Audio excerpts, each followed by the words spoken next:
Ya, hari ini kita merenungkan tentang tema penderitaan Kristus ya, karena ini minggu-minggu Prapaskah. Mari kita membaca dari satu bagian firman Tuhan, yaitu dari Lukas, pasal yang ke-22, ayat 47 sampai 53. Waktu Yesus masih berbicara, datanglah serombongan orang, sedang muridnya yang bernama Yudas, seorang dari ke-12 murid itu, berjalan di depan mereka. Yudas mendekati Yesus untuk menciumnya. Maka kata Yesus kepadanya, "Hai Yudas, engkau menyerahkan anak manusia dengan ciuman." Ketika mereka yang bersama-sama dengan Yesus melihat apa yang akan terjadi, berkatalah mereka, "Tuhan, mestikah kami menyerang mereka dengan pedang?" Dan seorang dari mereka menyerang hamba imam besar sehingga putus telinga kanannya. Tetapi Yesus berkata, "Sudahlah itu." Lalu ia menjamah telinga orang itu dan menyembuhkannya. Maka Yesus berkata kepada imam-imam kepala dan kepala-kepala pengawal bait Allah serta tua-tua yang datang untuk menangkap dia, katanya, "Sangkamu aku ini penyamun, maka kamu datang lengkap dengan pedang dan tentung. Padahal tiap-tiap hari aku ada di tengah-tengah kamu di dalam bait Allah dan kamu tidak menangkap aku. Tetapi inilah saat kamu. Dan inilah kuasa kegelapan itu." Ini sekali lagi ya adalah cerita tentang penderitaan Kristus. Ya. Apa sih yang sebetulnya kita bisa renungkan, belajar ya dari penderitaan Kristus? Pertama tentu kita terhibur ya karena waktu kita melihat Kristus yang menderita, kita bukan sedang melihat orang yang hebat, wah kuat ya dia ya bisa menderita dan sebagainya. Itu kita nggak tertarik ya dengan ini apa picture seperti itu karena nanti salah ya perenungan kita bisa salah gitu. Waktu kita merenungkan penderitaan Kristus, kita bukan melihat berapa tangguhnya dia gitu ya, bukan itu yang terutama gitu. Meskipun tentu saja di dalamnya kita bisa melihat memang Yesus ada ketekunan itu betul gitu ya. Tapi kita terutama melihat cintanya kepada saudara dan saya. Waktu kita merenungkan penderitaan Kristus, yang kita harus lihat itu adalah cintanya. Kalau kita nggak melihat cintanya, kalau kita nggak melihat kasihnya, nanti kita salah lagi merenungkan penderitaan itu. Dan waktu saudara sendiri menderita, ya kita jadi salah juga nanti mengerti diri kita sendiri. Kita pikir penderita itu adalah sesuatu yang kita misalnya ya masih bangga-banggakan. Ah kamu sih hidupnya cengeng gitu ya. Kalau saya sih banyak menderita, kamu gini aja nggak bisa. Saya dari kecil suka menderita, biar akhirnya nggak ketemu ya. So, ngomong penderitaan kayak begini ini nggak ada gunanya gitu. Untuk apa ya? Penderitaan pun dijadiin kompetisi, penderitaan pun dijadiin apa ini namanya satu alasan untuk memegahkan diri dan sebagainya. Yesus waktu menderita, dia bukan sedang mengompetisikan dengan manusia yang lain, dengan mengatakan siapa lebih menderita daripada aku gitu. Nggak ada loh, ayat kayak begitu nggak pernah ada. Saya sudah baca aja di dalam Alkitab kan nggak pernah ada ya.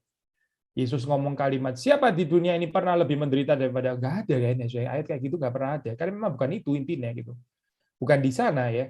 Jadi kalau kita penderitaan justru membawa kita lebih sombong ya, lebih merasa unik, lebih merasa lain daripada yang lain karena kita penderitaannya lain daripada yang lain gitu. Saya pikir kita nggak mengerti sebetulnya makna penderitaan bersama dengan Kristus. Yesus ya di dalam bagian ini saya mau highlight satu ayat nanti ya, yang mungkin nggak terlalu eksplisit gitu ya. Tapi indeed kita bisa melihat bahwa Yesus itu memang adalah pribadi yang penuh dengan cinta kasih ya, dan belas kasihan. Tapi sebelumnya kita mau melihat kesulitannya dulu ya, melihat kesulitan yang dialami oleh Yesus. Di dalam ayat yang ke-47 ya, tadi kita membaca itu kita baca lagi ya. Waktu Yesus masih berbicara, datanglah serombongan orang, sedang muridnya yang bernama Yudas, seorang dari ke-12 murid itu, berjalan di depan mereka. Yudas mendekati Yesus untuk menciumnya. Kita tahu soalnya ini ciuman palsu kan ya. Kita tahu ini bukan ciuman kasih, tapi ciuman kematian lah ya. Saya nggak tahu ya, saya belum sampai di usia ini apa oma opa gitu, tapi mungkin dengan apa ini perjalanan usia kita makin kita kita makin tahu kali ya ini nggak semua manusia itu tulus gitu. Mungkin dengan berjalannya usia, ini saya ngomong gini bukan ngajar paranoia ya, bukan ngajar untuk menjadi curiga, bukan itu poin saya. Tapi ini realita lah ya. Kita tuh makin tahu bahwa nggak semua perkataan itu tulus gitu ya. Nggak semua tindakan itu tulus. Ada yang pura-pura, ada yang munafik dan sebagainya gitu ya. Harusnya sih kita makin tahu gitu ya. Kita makin berjalan usia. Waktu muda mungkin belum ada pengalaman, tapi waktu ada usia ya lebih tahu lah ada hal-hal seperti Yesus pun mengalami ini ya, kemunafikan ini, ciuman palsu ya, tindakannya. Nah, ini mirip sekali dengan apa yang tadi kita hafalkan di dalam ayat gitu ya. Kalau yang dilihat manusia ya, wah dilihat manusia adalah Yudas mencium Yesus, itu ekspresi kasih gitu ya. Tapi Tuhan nggak melihat yang di luar. Manusia melihat penampakan, melihat appearance, melihat yang di luar. Tuhan tuh melihat hati ya. Tuhan melihat hati manusia gitu. Ini menghibur saya sebetulnya gitu ya, kalimat ini gitu. Waktu dikatakan Tuhan melihat hati. Kenapa? Karena sebaliknya ya. Kalau hati kita benar, mungkin juga nggak tentu dilihat orang gitu. Orang bisa mencurigai kita secara keliru ya.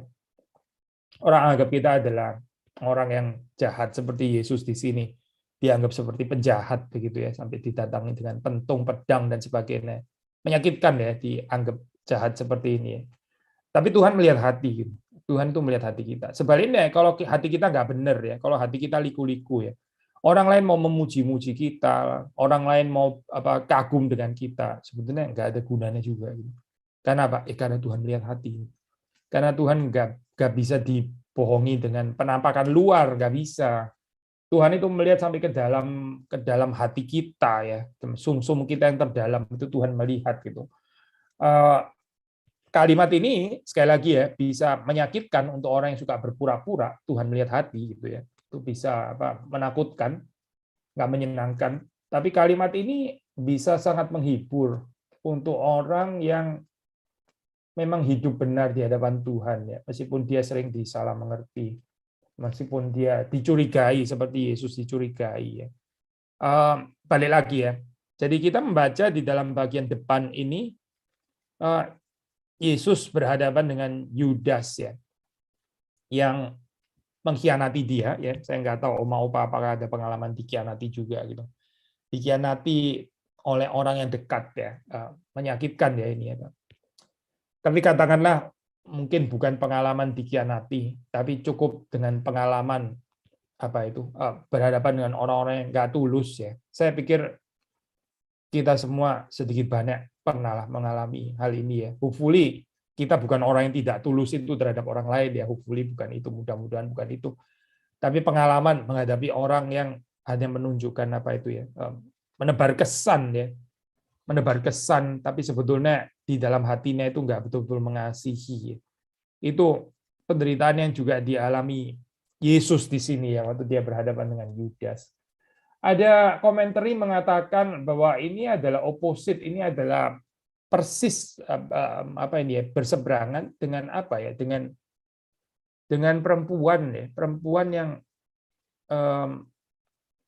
yang mengurapi kaki Yesus ya, dengan air matanya, menyekannya dengan rambutnya itu ya. Saudara tahu kan cerita itu ya. Perempuan yang menangis ya, menangis terharu karena mengerti cinta kasih Kristus, lalu kemudian dia membasahi kaki Yesus dengan air matanya, menyekannya dengan rambutnya ya. Ini kontras ya dengan apa yang dilakukan Yudas di sini. Jadi Yesus juga bukan paranoia ya, di dalam pengertian apa? Dia bukan curiga kepada setiap orang kok. Bukan semua orang yang mengekspresikan kasih kepadanya terus lalu dicurigai. Lu mau apa lu? Lu mau apa? Ayo. Enggak sih. Yesus bisa menerima orang-orang yang sungguh-sungguh mengasihi dia tanpa rasa curiga. Perempuan itu ya, itu mencurigakan banyak orang terus terang saja gitu. Mungkin Yudas malah tidak ya, kecuali orang yang tahu lah siapa Yudas gitu ya, mungkin murid-murid yang lain. Tapi bagi banyak orang Yudas mungkin sopan-sopan saja gitu. Waktu dia mencium gitu itu tindakan sopan gitu. Dia bukan mencium terus kemudian keluarin pedang di belakang terus Yesus ditusuk dari belakang. Enggak kok, dia mencium. Dia mencium saja gitu ya. Nah, perempuan ini sebaliknya gitu, waktu dia datang terus kemudian menangis dekat-dekat dengan Yesus dan sebagainya, orang-orang berpikir, loh, ini siapa ini? Orang ini siapa gitu? Kenapa dia datang ke sini gitu ya? Kenapa dia ada di antara kita? Wah, kecurigaan itu tinggi sekali ya tentang perempuan ini. Jadi seperti kayak terbalik begitu ya.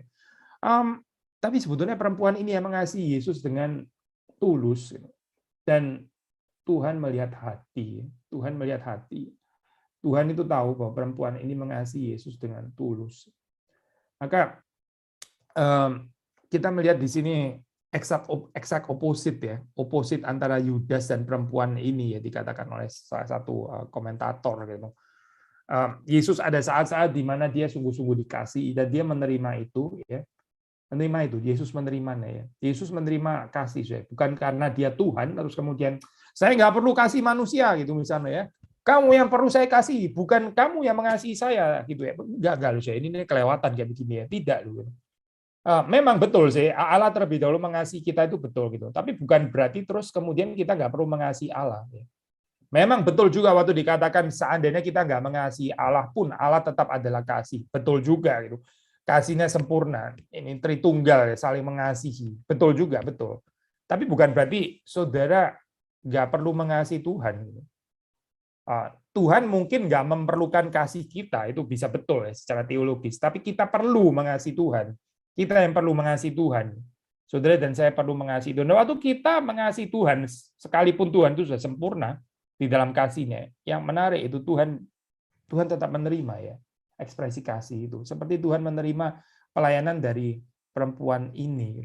Perempuan itu waktu menangis di bawah kaki Yesus ya dan menyeka dengan rambutnya. Yesus menerima pelayanan itu, Yesus menerimanya. Dan ini juga penghiburan ya, meskipun ya apa sih yang kita bisa berikan kepada Tuhan itu? Ada hal berharga apa yang kita bisa berikan kepada Tuhan? Kita nggak punya hal berharga seperti itu. Tapi Tuhan tetap menerimanya ya, karena Tuhan menerima cinta kasih yang tulus.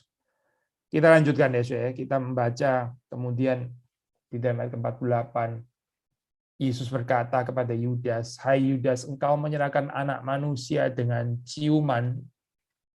Perhatikan ya di sini ya. Yesus nggak marah ya, saudara nggak membaca intonasi marah kan ya di sini ya. Dia tanya, engkau menyerahkan anak manusia dengan ciuman gitu. Tapi saudara perhatikan di sini ya, Yesus tetap menegur Yudas. Yudas waktu mencium, dia mencium dengan hati yang palsu, dengan hati yang munafik. Tapi Yesus mengatakan, engkau menyerahkan anak manusia. Ya, ciumannya diketahui oleh semua orang, bukan diketahui cuma oleh Yesus. Semua orang tahu bahwa Yudas sedang mencium Yesus. Tetapi bahwa dengan ciuman itu dia sedang menyerahkan anak manusia, memberikan tanda, memberikan signal ya. Itu Yesus mengetahuinya dan Yesus menegur Yudas ya. Tapi ya kita tahu di dalam cerita ini nggak ada pertobatan anyway gitu. Yudas tidak bertobat, dia tidak menjadi menyesal, dia tidak menangis, dia bukan menjadi sadar ya. Nggak ada catatan seperti itu di sini. Yang ada yaitu ya dia ya sudah tetap dia melakukan apa yang memang ada di dalam hatinya yang jahat itu gitu.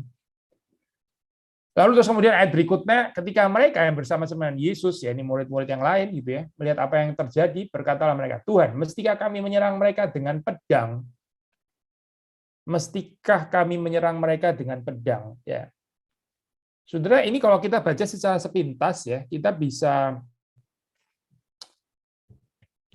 melihat ini sebagai wah lumayan ya Yesus loh punya pengikut-pengikut yang cukup loyal ya, mungkin berani mati bersama dengan dia. Saudara bisa mesti membayangkan di sini ini Yesus kenapa mereka bereaksi seperti itu ya. Jadi kita bisa merekonstruksi. Likely pada saat itu Yesus sudah mau ditangkap, betul-betul mau ditangkap dan ya mereka cepat bereaksi gitu. Cepat bereaksi. Cuma ya, di sini saya yang menjadi kesulitan sebetulnya adalah mereka ini melawan kekerasan dengan kekerasan. Sekali lagi ya, saya, mereka melawan kekerasan juga dengan kekerasan. Dan itu tidak menyenangkan Tuhan sih. Perhatikan ya di sini ya hati Yesus ya. Dia bukan terbuai karena orang itu sekedar setia kepadanya. Wah, ini setia ya, loyal ini ya, berani mati loh untuk aku gitu. Wah, ini luar biasa. Oke, saya angkat jadi apa ini apa orang-orang yang ini apa penting nanti di dalam kerajaanku gitu. Yesus nggak berpikir seperti itu, saya tidak gitu. Kita kadang-kadang di dalam kehidupan kita senang ya sama orang yang loyal dengan kita gitu ya. Kita lebih suka dengan anak yang loyal dengan kita daripada anak yang kurang loyal gitu ya. Oh, cinta kasih kita bisa lebih besar kepada anak yang loyal daripada anak yang kurang loyal gitu. Yesus bukan mementingkan loyal nggak loyal kayak begini ala manusia tidak gitu ya, tapi loyal dalam pengertian apa dulu gitu. Mengikut di dalam pengertian bagaimana. Murid-murid ini nggak mengerti sebetulnya gitu, nggak mengerti ya bahwa kekerasan itu bukan dijawab dengan kekerasan gitu. Dan ini juga sebetulnya kalau mau dibilang ya memilukan hati Yesus juga ya. Sudah bisa bayangkan seorang guru yang sudah mengajar sekian lamanya ya tentang kasih, tentang belas kasihan, tapi terus ternyata aplikasinya adalah seperti ini gitu. Loyal sih loyal sekali lagi gitu ya, tapi nggak mengerti pengajaran Yesus Kristus, nggak mengerti, seperti kayak nggak mengenal siapa itu Yesus. Mereka masih tetap di dalam keadaan manusia lamanya gitu, berpartai-partai. Ya oke, lu ada orang nggak senang Yesus, saya yang senang Yesus gitu, ayo kita berantem gitu misalnya ya, berpartai-partai. Kamu golongan yang ini ya mengkhianati, saya golongan yang setia, kelihatannya sih setia gitu ya, tapi nggak setia. Kenapa nggak setia? Ya karena nggak mengenal sifat Yesus, nggak mengenal. Untuk apa supaya kita datang ke gereja, mendengar firman Tuhan, seperti kayak orang yang teriak-teriak nama Yesus, itu misalnya pembela Yesus, tapi kita nggak mengenal sebetulnya sifatnya itu bagaimana ya, untuk apa seperti ini. Dan kita juga bahaya ya, kalau kita menikmati loyalitas orang yang sekedar loyal, menunjukkan loyalitas, tapi sebetulnya nggak mengerti karakter kita, nggak mengerti apa yang kita ajarkan. Bahaya juga kita menikmati itu. Itu apa ya? Cuma sekedar dapat apa ini? Maaf ya, pakai istilah ini, cheerleaders itu. Dapat cheerleaders, dapat penyorak, dapat orang-orang yang menyoraki. Untuk apa ya kayak begini gitu? Untuk apa kita punya anak yang kelihatannya loyal tapi juga sebetulnya nggak terlalu kenal siapa kita gitu ya? Mungkin lebih baik anak yang kelihatan kayak nggak terlalu loyal tapi dia lebih mengerti apa itu karakter yang benar ya. Kita yang mana ya gitu? Lebih menikmati loyalitas membabi buta itu atau yang mana ya sebetulnya? Kembali lagi ya Syekh di sini ya. Sudah membaca di dalam cerita ini murid-murid ini nggak mengerti gitu. Yesus meskipun di sini ya Syekh secara fenomena ya, secara tampak luar itu kelihatan seperti kayak dia nggak berdaya, dia ditangkap, dia pasif ya, dia jadi victim di sini ya. Tapi sudah bisa membaca dengan jelas bahwa di dalam cerita penangkapan ini ya, bahkan di dalam perjalanan sampai menuju kepada kematiannya, Yesus itu secara aktif ya menyerahkan dirinya. Yesus itu memang tahu dia harus menderita. Dia bukan menderita karena jadi korban, bukan. Yesus itu in control atas semua yang terjadi ini. Dia tahu kok dia akan ditangkap. Maksudnya begini, saya. Kalau dia mau melarikan diri, ya dia masih bisa. Bisa, sangat bisa gitu. Dia memanggil malaikat, dia juga bisa juga gitu. Tapi dia membiarkan semua ini terjadi karena di dalam kedaulatan Allah, penderitaan ini memang harus terjadi. Penderitaan ini harus digenapi ya, di dalam kehidupan Yesus. Jadi ini kalau sudah boleh merenungkan bagian ini ya, yang membuat orang itu nggak tahan ya waktu menderita itu, karena dia itu merasa bahwa dia ini dikorbankan gitu. Nah itu yang bikin kita jadi teriak-teriak gitu ya. Saya nggak rela ini mengalami penderitaan kayak gini. Saya nggak harusnya ada di sini. Ini harusnya orang lain yang menderita. Kok jadi saya yang menderita misalnya gitu ya. Ini salahnya orang lain, tapi saya yang terus kemudian seperti kayak saya dihukum misalnya gitu. Ini nggak seharusnya ini menimpa saya dan sebagainya. Itu yang bikin penderitaan itu jadi luar biasa berat, luar biasa berat. Kita nggak berani mengatakan bahwa penderitaan Yesus nggak berat kan ya. Penderitaan Yesus sih berat. Kita tahu penderitaannya sangat berat. Tapi saudara melihat ya, apa yang membedakan penderitaan Yesus dengan penderitaan kita? Yesus in control. Nah, memang saudara, kita nggak bisa mengatakan, oh saya juga mau in control atas penderitaan. Kita sih nggak bisa in control. Kita harus mengertinya, menghayati secara benar. Bukan kita yang in control.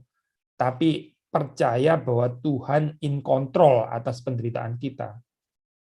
Ini bisa terdengar klise ya, kalimat ini bukan klise sama sekali sebetulnya itu. Saudara kalau mengerti kalimat ini klise ya, I think ya bahwa kalimat ini bukan klise ya, bahwa kalimat ini bukan kalimat yang klise itu boleh dinyatakan gini sih, waktu kita menderita, waktu saudara dan menderita ya, berapa sering kita gagal menghayati Tuhan itu in control gitu aja. Kalau kita sering gagal menghayati Tuhan itu berdaulat in control, ya itu berarti kalimat Tuhan in control bukan klise. Kalau itu klise, saudara kan bilang, saya sudah tahu, saya setiap kali juga begini, saya tahu kok Tuhan in control, ngapain khotbah kayak begini, khotbah ulang-ulang gitu misalnya. Saya sudah tahu penderitaan itu memang Tuhan in control. Nah itu mungkin saudara boleh bilang ini klise kalimat, bolehlah bilang kalimat itu ya misalnya. Tapi kalimat ini kayaknya nggak klise, karena setiap kali kita menderita, kita kayaknya nggak percaya ya kayak Tuhan in control. Yesus itu sangat yakin dan sangat percaya semua yang terjadi, meskipun dia betul-betul menderita ya, itu Bapaknya in control atas semuanya ini. Bapaknya itu in control, dia mengontrol semua. Ini penderitaan ini semua in control di dalam kontrol Bapaknya ya. Dan itu yang membuat Yesus kuat untuk menjalani penderitaan itu, karena dia tahu dia bukan victim, dia bukan dikorbankan. Ini di dalam bahasa Inggris ada beda juga antara victim and sacrifice. Victim, sacrifice. Kalau bahasa Indonesia mungkin saya nggak tahu ya, ada beda nggak sih antara korban dan kurban? Korban, kurban, mungkin cuma perbedaan spelling ya, nggak tahu saya, kurang mengerti. Tapi kalau di dalam bahasa Inggris itu jelas beda ya antara victim and sacrifice. Victim itu ya victim, korban perang, itu victim namanya gitu ya. Korban pencopetan, perampokan itu namanya victim gitu. Tapi Yesus bukan victim, saya. Yesus itu sacrifice. Berarti dia yang aktif mengorbankan diri. Dia bukan dijolimi terus nggak bisa melawan begitu misalnya. Yesus kalau mau melawan dia bisa dia. Tapi dia membiarkan semuanya itu terjadi untuk menggenapi kehendak Bapaknya. Jadi dia bukan victim, tapi dia mengorbankan dirinya secara aktif. Dia sacrifice. Dia itu sacrifice. Kembali lagi ya saya. Maka kita melihat di sini kepercayaan bahwa Allah itu in control ya of all events di dalam kehidupan kita, termasuk penderitaan ya, termasuk penderitaan kita, itu seharusnya menguatkan, memampukan kita untuk menjalaninya dengan tenang. Dan bukan hanya itu, saya perhatikan di sini. Nah ini tadi yang ini ya, yang saya mau highlight sebagian ini. Tadi kan kita sudah singgung beberapa kali tentang Yesus yang penuh dengan cinta, Yesus yang penuh dengan kasih. Kita melihat reaksi dari murid-muridnya, itu membalas kekerasan dengan kekerasan. Lalu betul saja saya, ini kayaknya cepat sekali tindakannya. Tuhan, mestikah kami menyerang mereka dengan pedang? Nggak lama terus kemudian Lukas mencatat, dan seorang dari mereka menyerang hamba imam besar sehingga putus telinga kanannya. Baru tanya, belum juga Yesus menjawab begitu ya. Mereka sudah ambil keputusan sendiri, mereka mengambil pedangnya, lalu terus kemudian memutuskan telinga kanan daripada seseorang yang ada di sana. Lalu sudah baca ayat ke-51. Tetapi Yesus berkata, sudahlah itu. Lalu ia menjamah telinga orang itu dan menyembuhkannya. Di dalam penderitaannya, Yesus itu bertindak dengan penuh belas kasihan. Dia menyatakan apa itu kasih kepada musuh-musuhnya. Dan bahwa dia jelas bukan penjahat, itu jelas sekali saya di dalam gambaran ini. Dia memang bukan penjahat kok, bukan. Saudara, kita kadang-kadang di dalam penderitaan kita jadi penjahat ya. Kita mungkin bukan penjahat waktu kita nggak menderita. Tapi waktu kita menderita, kita bisa jadi penjahat loh. Kita waktu menderita, kita bisa ngamuk-ngamuk luar biasa gitu ya. Ngamuk-ngamuk. Lalu kita pikir kita nggak apa-apa, entitled ngamuk-ngamuk, karena saya susah. Saya lagi susah, saya ngamuk-ngamuk, orang mesti ngerti saya ngamuk. Kenapa? Karena saya susah. jadi orang jahat ya saya waktu menderita gitu. Yesus tidak loh. Ada yang kita bisa belajar di sini ya dari Yesus gitu. Tentu bukan dengan kekuatan kita, tapi dengan kekuatan Roh Kudus yang mempersatukan kita dengan Yesus Kristus. Kontras dengan murid-muridnya ya, yang membalas kejahatan dengan kejahatan. Kontras dengan murid-muridnya yang membalas kekerasan dengan kekerasan. Yesus membalas kekerasan dengan belas kasihan. Ini orang yang nggak layak loh saya dapat belas kasihan. Coba kita lihat di dalam kehidupan kita ya. Kita lebih gampang berbelas kasihan kepada orang yang rendah hati, betul kan ya? Jadi kalau pada orang yang susah gitu, kepada orang yang apa menderita, terus kemudian rendah hati dan sopan kepada saudara, ya minta bantuan, kita bisa iba kepadanya, betul kan ya? Coba saudara berbelas kasihan kepada orang yang sombong, gak gampang ya saya. Ada pengemis di depan saudara gitu. Oma, saya minta uangnya dong. Gak kasih juga nggak apa-apa. Memang saya butuh apa gitu misalnya. Wah, ini kurang ajar bener ya ngomong kayak begini ya. Ayo kasih saya uangnya gitu. Kasih saya uang, saya perlu gitu. Saya belum makan gitu. Tapi nggak kasih juga nggak apa-apa sih. Memang saya nggak terlalu perlu gitu.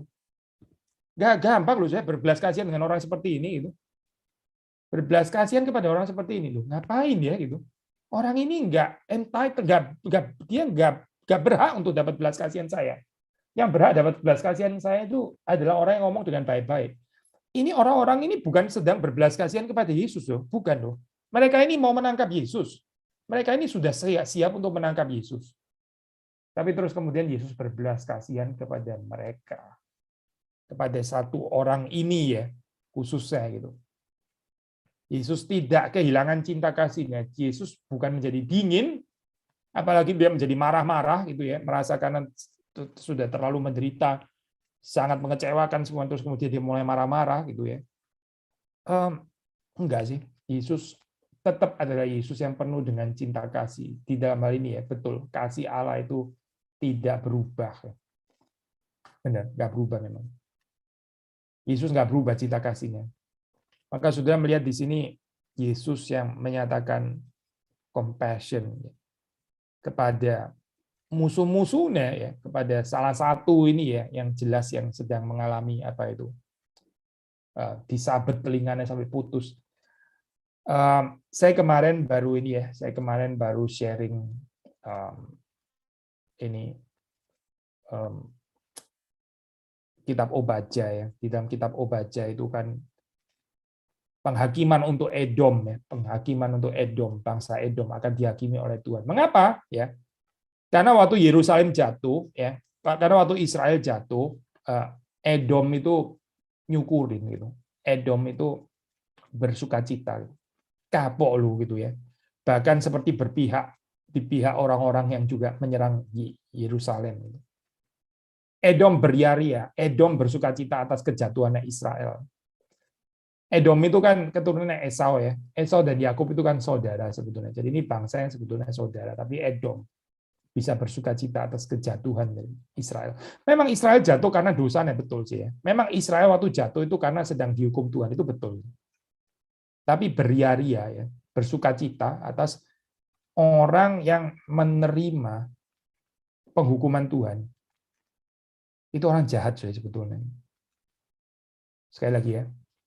Beria-ria ya, bersukacita atas kejatuhan orang yang sedang didisiplin Tuhan ya. Memang katakanlah itu betul-betul penyataan keadilan Tuhan. Terus kita bersukacita karena itu.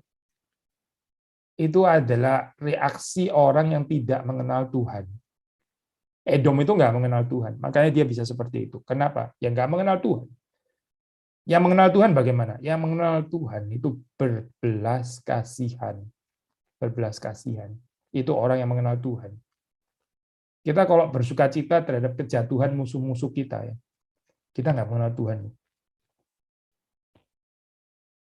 Yang bersukacita atas kejatuhan musuhnya itu nggak mengenal Tuhan. Karena Tuhan itu bukan begitu. Tuhan kita itu bukan begitu. Tuhan kita adalah Tuhan yang berbelas kasihan kepada musuhnya. Termasuk di dalam bagian ini kan ya kita baca. Musuhnya yang mau membuat dia menderita. Tapi Yesus bukan melihat kepada penderitaannya yang akan terjadi atau yang sedang terjadi, terus kemudian dia mulai jadi self pity gitu ya. Oh, saya menderita, ini nggak ada orang ngerti saya, murid pun nggak mengerti gitu misalnya. Yesus bukan itu, tapi dia melihat penderitaan orang lain. Saudara, kalau kita bisa belajar seperti ini ya, I think kita betul-betul mateng loh ya di dalam penderitaan. Saudara bisa peka terhadap penderitaannya orang lain. Wah, itu sangat matang, saudara, betul, sangat matang. Kita peka terhadap penderitaan orang lain waktu kita nggak menderita. Biasa sih sebetulnya itu. Ini pun sudah dianggap luar biasa gitu ya. Sudah dianggap luar biasa kan ya. Oh, bisa peka loh terhadap penderitaan orang lain. Orang yang menderita terus kemudian peka terhadap penderitaannya sendiri. Ya mungkin orang juga ngerti kali ya, memang dia sangat menderita. Sudahlah, kalau dia teriak-teriak, ya kita ngerti lah. Memang dia sangat menderita. Tapi orang yang menderita, tapi bisa peka terhadap penderitaan orang lain. Wah, itu sudah, itu betul-betul seperti Kristus. Seperti Kristus. Kristus sedang menderita, akan menderita, dan dia peka terhadap penderitaan orang lain. Dia bukan peka terhadap, aduh muridku, sudah ngajar bertahun-tahun, masih responsnya kayak begini. Kok ya lu nggak ngerti-ngerti ya, gitu ya. Yesus nggak sedang komplain itu, tidak. Gitu. Tapi dia melihat kepada, memang di sini nggak dicatat ya, tapi dalam bagian Injil yang lain kita tahu namanya Markus ya, kepada Markus ini yang dipotong telinganya, dan dia peka terhadap penderitaannya, lalu dia menyembuhkan. Ini apa? Saya terharu saya waktu membaca komentari ya, itu ini membaca komentari ada yang mengatakan seperti ini, ini adalah mujizat terakhir yang dilakukan oleh Yesus. Sudah perhatikan ya, kita hampir nggak pernah bicara tentang mujizat di dalam bagian ini kan ya. Waktu orang bicara mujizat tentang Yesus Kristus, sudah bicara bagian-bagian yang lain. Ini mujizat sudah ini bagian ini, dan ini mujizat yang terakhir, hampir terabaikan ya. Biasanya kita nggak waktu merenungkan bagian ini ya, kita nggak bicara tentang mujizat di sini, kita bicara Yudas sama Kianati, ya tadi ya seperti yang tadi kita sudah bicarakan itu ya. Kita mungkin bicara poin-poin, tapi ada satu komentar yang mengatakan dengan sangat menarik, dia bilang ini mujizat tuh sedang terjadi di sini. Betul, ini mujizat. Yesus melakukan mujizat di sini dan ini adalah yang terakhir. Waktu di atas kayu salib itu Yesus sangat perlu mujizat, mujizat untuk dirinya sendiri. Tapi dia nggak melakukan itu. Nggak ada, kosong mujizat di sana. Tapi di bagian ini ya, dia melakukan mujizat bagi yang lain. Karena cinta kasihnya, karena belas kasihannya. Dia sendiri menderita dan akan menderita lebih lagi. Tapi dia memperhatikan penderitaan orang lain. Saudara, kalau kita bisa overcome penderitaan kita dengan cara seperti ini ya, saudara berbahagia. Saudara betul-betul berbahagia. Kenapa berbahagia? Karena saudara seperti Kristus. Karena saudara menyerupai Kristus. Itu bahagia luar biasa, saudara. Bahagia itu bukan saudara terlepas dari penderitaan saudara, itu nggak terlalu bahagia kalau menurut Alkitab. Bukan itu kebahagiaan, saudara. Memang kita nggak mengatakan penderitaan itu kebahagiaan, memang tidak juga. Kita sih orang-orang waras yang nggak suka menderita, tentu saja gitu ya. Tapi kebahagiaan puncak itu bukan saudara lepas daripada penderitaan. Bukan. Kebahagiaan puncak itu adalah saudara bersekutu dengan Kristus. Bagaimana bersekutu dengan Kristus? Ya ini, waktu di dalam menderita, bisa memperhatikan penderitaan orang lain. Saudara betul-betul berbahagia. Karena saudara seperti Kristus. Kita teruskan ya. Lalu terus kemudian kita melihat juga ini ya, Pak, di dalam gambaran ini kan tadi kita sudah mengatakan ini kontras ya. Kontras Yesus yang berbelas kasihan dengan murid-murid yang menjawab kekerasan dengan kekerasan di dalam keadaan seperti ini. Despite mereka showing loyalty. Saudara juga bisa melihat berapa bahaya ya sebetulnya ya murid-murid Yesus ini. Karena mereka ini dengan melakukan seperti ini ya bisa memperburuk suasana sebetulnya ya. Mereka ini nggak helping at all sih. Katakanlah misalnya Yesus nggak menyembuhkan di situ ya, Yesus nggak melakukan penyembuhan itu, maka murid-muridnya ini ya yang melakukan tindakan seperti ini ya bisa memperkeruh suasana, akhirnya ya likely akan kalah juga gitu. Bukan karena tahu kalah makanya lebih baik mengalah, bukan itu ya poinnya. murid-muridnya sih bisa kalah, Yesus nggak mungkin kalah sebetulnya di dalam hal ini. Tapi saudara melihat di dalam ketidakmengertian murid-murid akan cinta kasih ini ya, bukan cuma sekedar tidak mengerti, saya, tapi mereka ini memilih jalan dunia dengan membalas kekerasan dengan kekerasan. Ya, nggak ada kerajaan Allah yang tiba di sini, nggak ada, nggak ada reformasi, nggak ada perubahan apa-apa, nggak ada. Saya, yang ada adalah ya ini, dunia akan terus dikuasai oleh kekerasan. Ya kita jadi spontaneously teringat dengan ini ya, saya sekarang apa perang Rusia dan Ukraina, kita mengingat di dalam doa ya. Ya memang di dunia ya begini. Kekerasan dijawab dengan apa? Dengan kekerasan. Nggak mengerti, memang dunia ini nggak mengerti kok. Kekerasan mesti direspons dengan kekerasan gitu. Nah, apalagi kalau bukan kekerasan. Goblok dong kalau nggak direspon dengan kekerasan gitu.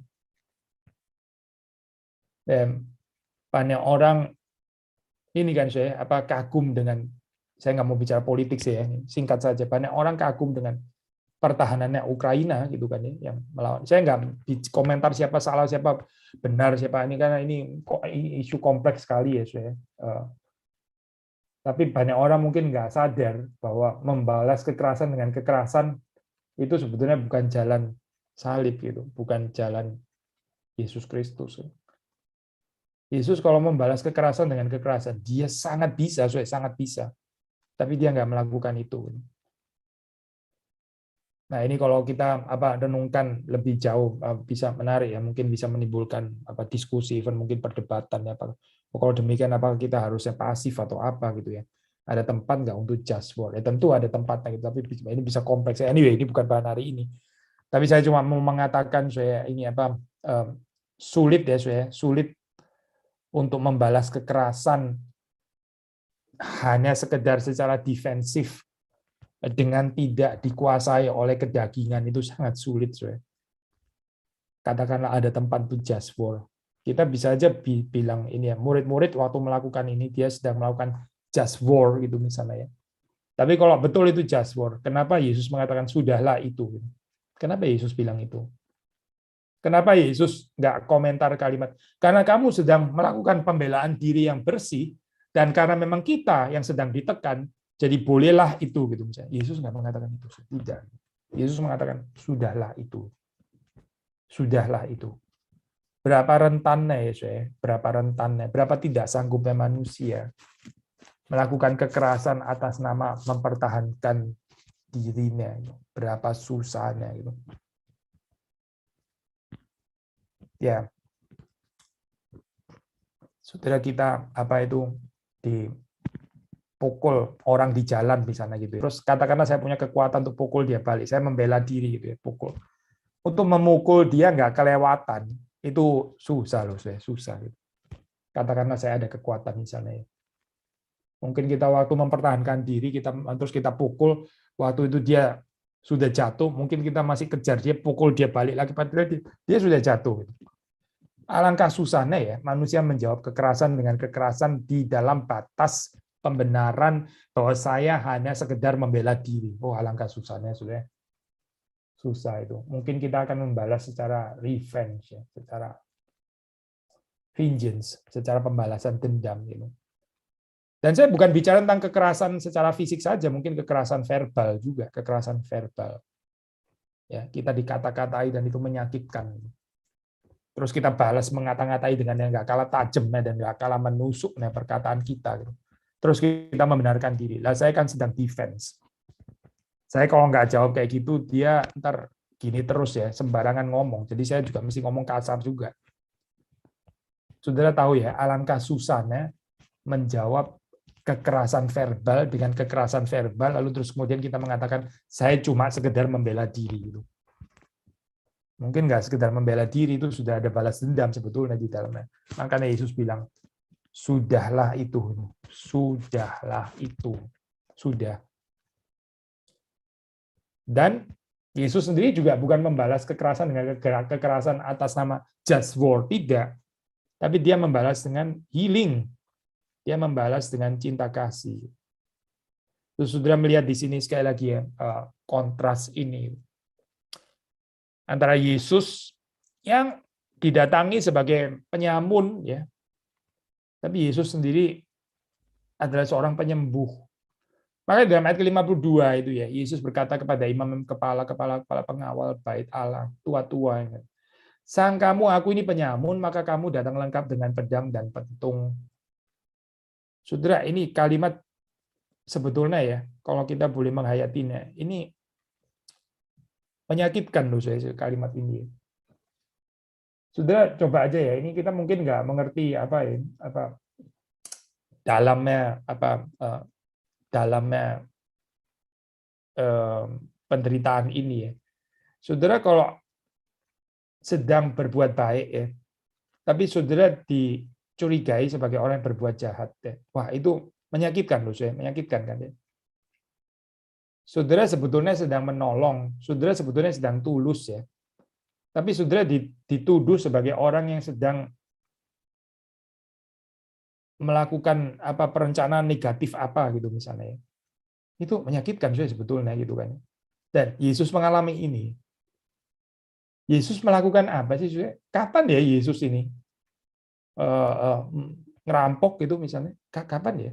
Kenapa dia didatangi dengan cara seperti kayak bandit-bandit diperlakukan? Sudah ini di dalam bahasa asli ya, ada komentator mengatakan ya, itu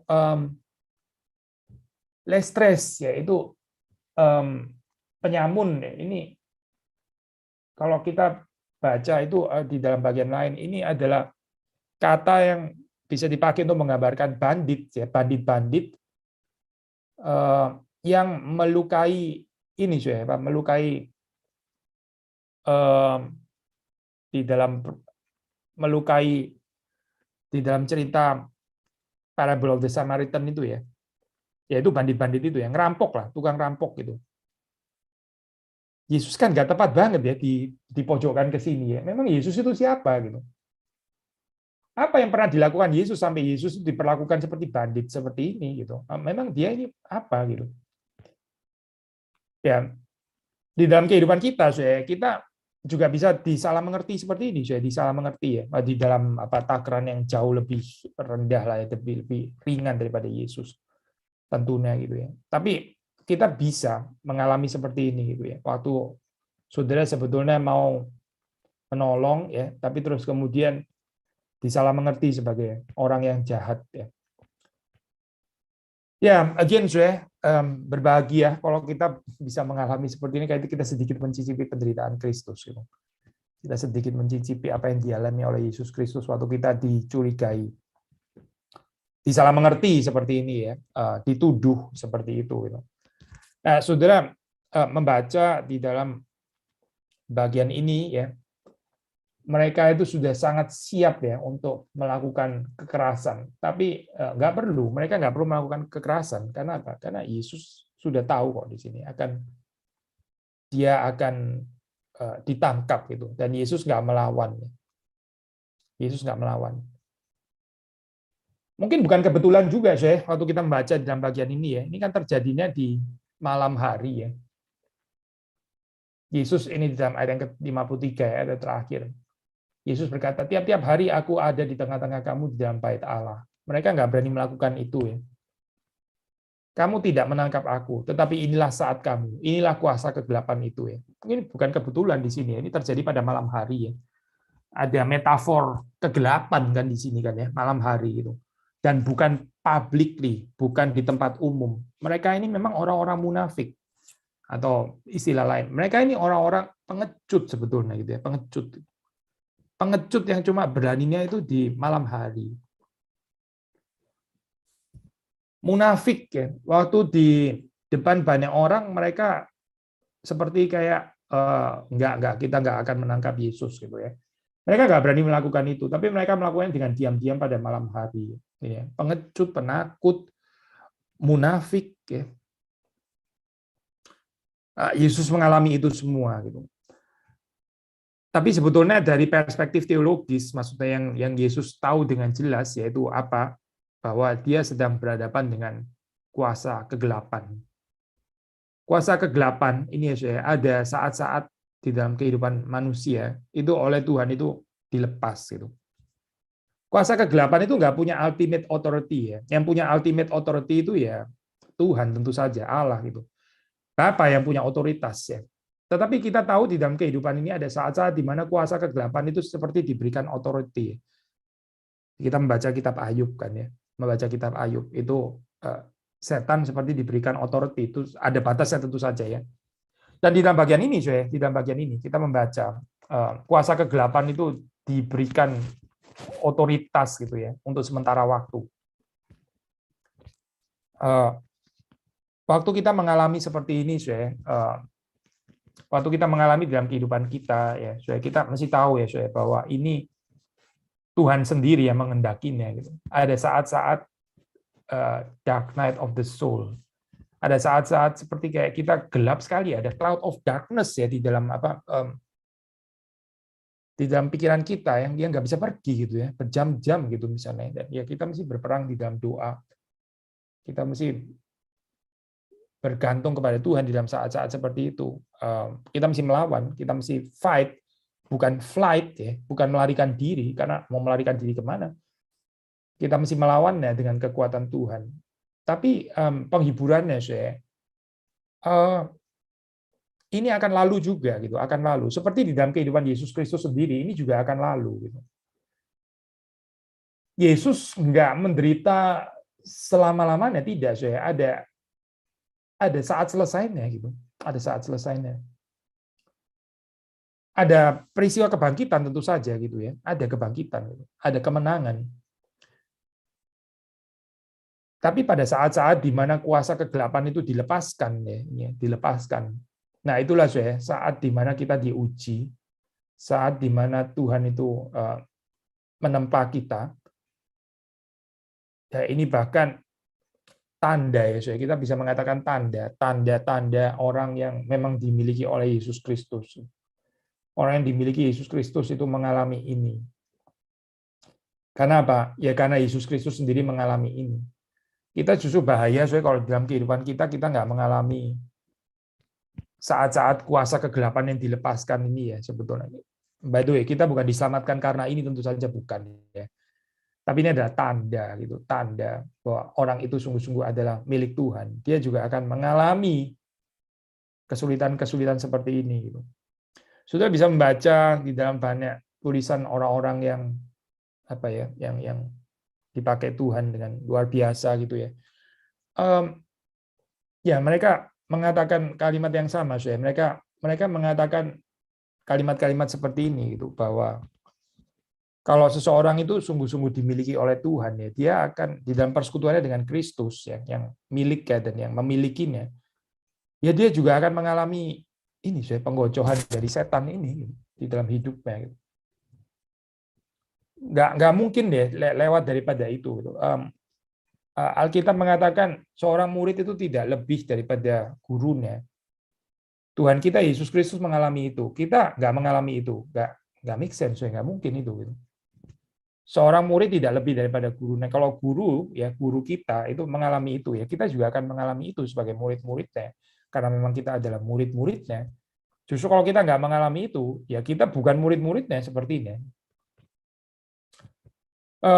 Ini tentu bukan untuk menakut-nakuti ya, ini disampaikan supaya kita punya pengharapan yang realistik gitu, bukan pengharapan yang kosong ya, akhirnya mengecewakan ya. Di dalam perenungan penderitaan Yesus Kristus ya, kita dipersiapkan untuk juga rela menderita bersama dengan Kristus. Ada saat-saat di mana kita berperang melawan kuasa kegelapan itu, dan ya Yesus yang kita percaya itu menang terhadap kuasa kegelapan.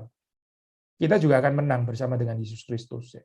Jangan give up, jangan putus asa, jangan discourage, jangan menyerah. Tetapi ya di dalam saat-saat seperti ini mencintailah seperti Yesus. Mari kita tetap memiliki belas kasihan kepada mereka yang menderita. Kiranya Tuhan memberkati. Bapa di dalam surga, kami sangat bersyukur dan berterima kasih atas firman-Mu pada pagi hari ini. Kami sangat bersyukur kami diingatkan kembali, ya Tuhan, akan penderitaan daripada Kristus. Kami mengucap syukur atas belas kasihan Tuhan kepada kami, dan kami juga memohon kepadamu ya Tuhan, tolonglah kami agar di dalam penderitaan kami juga kami boleh peka akan penderitaan orang lain, kami boleh memberikan perhatian kepada orang-orang yang menderita. Dan kami juga memohon kepadamu ya Tuhan, kiranya Engkau juga menolong kami, agar ketika kami juga diperlakukan tidak baik, diperlakukan jahat oleh orang lain, kami tidak membalas dengan kejahatan, tetapi kami tetap boleh mengasihi mereka yang berbuat jahat kepada kami. Tuhan, kami memohon kiranya Engkau juga tolong kami ya Tuhan, agar di tengah-tengah kegelapan yang Tuhan izinkan kami alami, kami senantiasa juga tetap bersandar kepada Tuhan, berharap kepada Tuhan. Terima kasih Bapa, demi nama Tuhan Yesus kami berdoa dan bersyukur. Amin.